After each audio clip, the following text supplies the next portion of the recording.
My mother tried to ruin my engagement because she didn't approve of my fiancé. I spent 29 years trying to earn my mother's approval. I followed her rules, met her expectations, and sacrificed my own happiness to keep the peace. I thought if I was good enough, she would finally love me unconditionally. I was wrong. When I met Nelson, I knew he was the one. He was kind, supportive, and everything I'd ever wanted in a partner. But my mother, Rosalind, saw him as a threat. She told me he wasn't good enough for me. She said he wasn't ambitious enough, wealthy enough, or successful enough to marry into our family. When I refused to end the engagement, she launched a campaign to destroy our relationship. She spread lies about him, called him names, and even tried to convince me he was cheating. She threatened to cut me off financially and emotionally. I was heartbroken, but I was also furious. I realized she'd been controlling me my entire life. I chose Nelson, and I chose myself. The day I told my mother I was engaged, I expected her to be happy. I'd been with Nelson for 3 years, and he'd become my everything. He was patient, kind, and supportive in ways I'd never experienced before. He made me feel safe. He made me feel seen.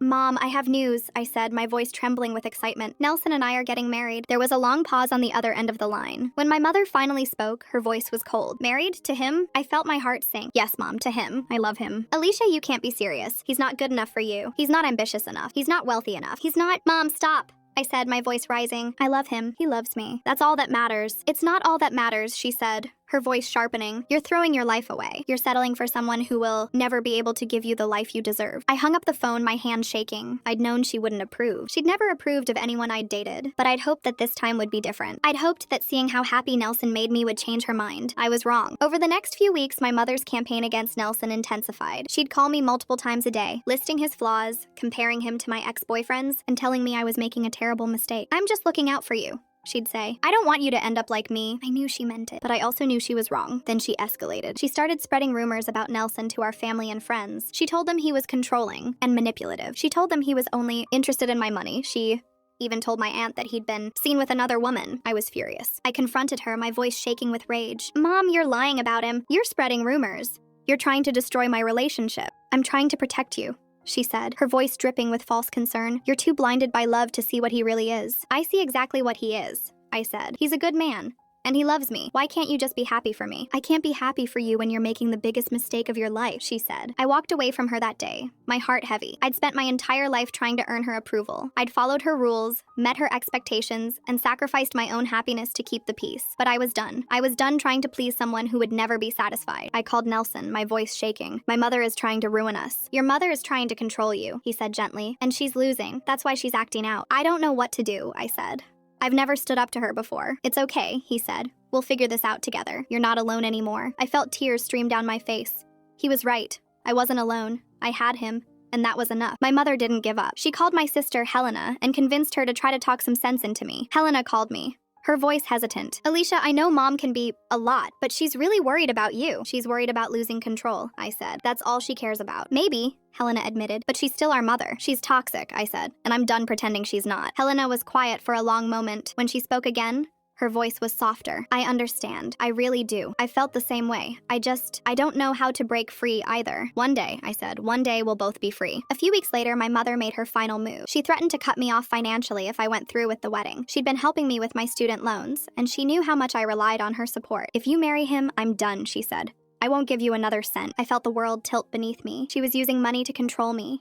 She was trying to buy my obedience. "Fine," I said, my voice steady. "Then I'm done too." I hung up and sat in the silence of my apartment, my heart pounding. I'd just cut ties with my mother. I'd chosen Nelson over her. I'd chosen myself. I called Nelson, my voice breaking. "I did it.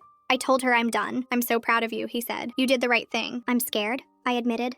"I've never been on my own before." "You're not on your own," he said. "You have me, and you have your sister, and you have friends who love you. You're going to be okay." I wanted to believe him, and slowly, I started to. The weeks after I cut ties with my mother were some of the most difficult of my life. I'd never been on my own before. I'd always relied on her approval, her support, her validation. Even though I knew I'd made the right choice, I couldn't shake the feeling that I'd done something terrible.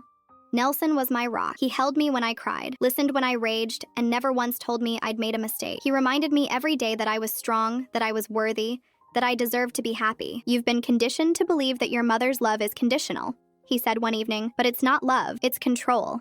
And you're finally free of it." I knew he was right, but knowing and feeling were two different things. I started therapy. Dr. Bennett was patient and kind, helping me untangle the mess of emotions I was carrying. She helped me see that my mother's behavior wasn't my fault. I'd spent my whole life trying to earn love from someone who was incapable of giving it. "Your mother has her own wounds," Dr. Bennett said, but that doesn't excuse what she's done to you. You have every right to set boundaries.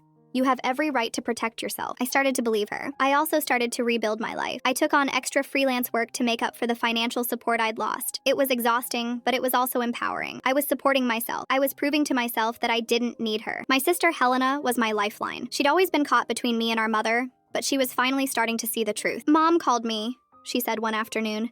She's furious. She said you've betrayed her. I betrayed her? I repeated, incredulous. She tried to ruin my engagement. She spread lies about Nelson. She threatened to cut me off financially. And I'm the one who betrayed her? Helena sighed. I know it doesn't make sense. But she's never going to see it that way. She's never going to take responsibility. I know, I said. And I'm done waiting for her to change. A few weeks later, I received a letter from my mother. It was long, rambling, and full of accusations. She told me I was ungrateful and disrespectful. She told me I'd broken her heart. She told me I'd chosen a stranger over her. I read the letter twice, feeling a strange mix of emotions. Part of me wanted to respond, to defend myself, to tell her she was wrong, but another part of me knew it was pointless. She'd never see my side. She'd never apologize. I tucked the letter away in a drawer. I didn't respond.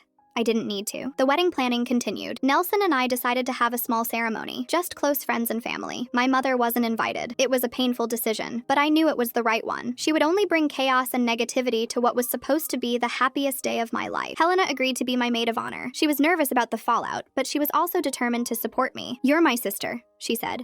I'm not going to let her come between us. I hugged her, tears streaming down my face. Thank you. That means everything to me. The day of the wedding arrived. It was a beautiful spring afternoon, and the garden where we'd chosen to hold the ceremony was in full bloom. I walked down the aisle, my heart full of joy. My mother wasn't there, but I didn't feel her absence. I felt free. Nelson was waiting for me at the altar. He took my hands, his eyes shining with tears. You look beautiful, he whispered. I feel beautiful, I said, because I'm with you. We exchanged vows, surrounded by the people who loved us. It was simple, intimate, and perfect. At the reception, Helena pulled me aside. Mom called me, she said. She wanted to know how it went. What did you tell her? I asked. I told her it was beautiful, Helena said. I told her she missed something amazing. I smiled and thank you. I'm serious, Helena said. She's the one who's losing. She's losing both of us. And one day, she's going to realize that. I didn't know if that day would ever come, but I didn't need it to. I had Nelson. I had Helena. I had a new life, a new family, and a future that was entirely my own. The first year of my marriage was the happiest of my life. Nelson and I settled into our new home.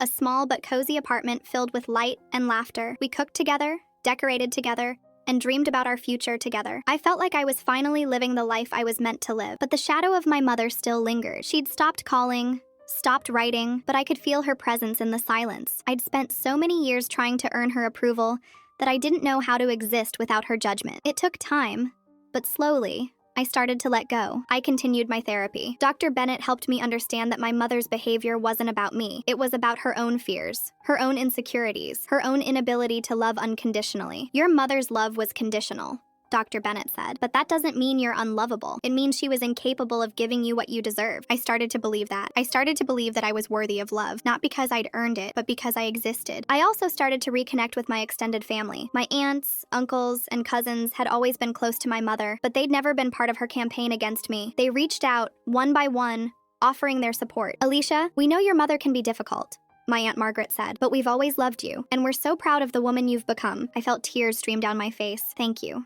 I said. That means more than you know. A few months later, I received another letter from my mother. This one was different. It was shorter, less angry, more reflective. Alicia, it began, I know I've made mistakes. I know I've hurt you. I've been thinking a lot about what happened, and I'm starting to understand that I was wrong. I read the letter 3 times, my hands trembling. My mother had never apologized for anything in her life. This was a first. I was so afraid of losing you that I pushed you away, she continued. I thought if I could control you, I could protect you. But I was wrong. You're an adult. You have the right to make your own choices. And I need to respect that. I set the letter down, my heart pounding. I didn't know what to feel. Part of me wanted to run to her, to hug her, to pretend none of the past had happened. But another part of me was still hurt, still guarded, still unsure if I could trust her. I talked to Nelson about it. She apologized. She actually apologized. That's a big step, he said, but you don't have to forgive her right away. You can take as much time as you need. I decided to write back. I kept it brief. Mom, I wrote, thank you for your letter. I'm glad you're starting to understand. I'm not ready to forget the past, but I'm willing to try to move forward. If you're willing to respect my boundaries, we can start rebuilding our relationship slowly. A few weeks later, my mother called. It was the first time we'd spoken in over a year. Her voice was hesitant, careful. Alicia, she said, thank you for writing back. I know I don't deserve a second chance, but I want to try.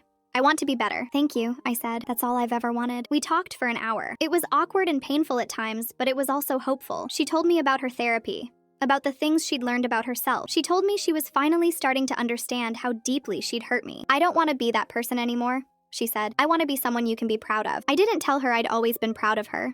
Even when she'd hurt me, I wasn't ready for that yet, but I told her I was glad she was trying. The holidays that year were different. My mother wasn't invited to our home, but we agreed to have dinner together at a neutral restaurant. It was strange seeing her across the table, both of us trying so hard to be careful with each other. I'm proud of you, she said. You've built a beautiful life, and I'm sorry I tried to take that away from you. Thank you, I said. That means everything. It wasn't a magical moment. It was awkward and painful and full of unspoken tension, but it was a start. I still had bad days. Days when the anger came back, when I remembered everything and wanted to scream. But those days were fewer now. They were smaller. I was learning to live with the weight of the past. I was learning to let go. And I was learning to forgive, not because my mother deserved it, but because I deserved peace. I thought about everything I'd been through, the years of control, the toxic love, the painful journey to healing. I thought about the woman I'd been before and the woman I'd become. I'd been through hell, but I'd come out the other side. I was stronger, wiser, and more whole than I'd ever been. One evening, I sat on my porch watching the sunset, Nelson's hand in mine. The world was full of possibility, and for the first time in a long time, I felt truly free.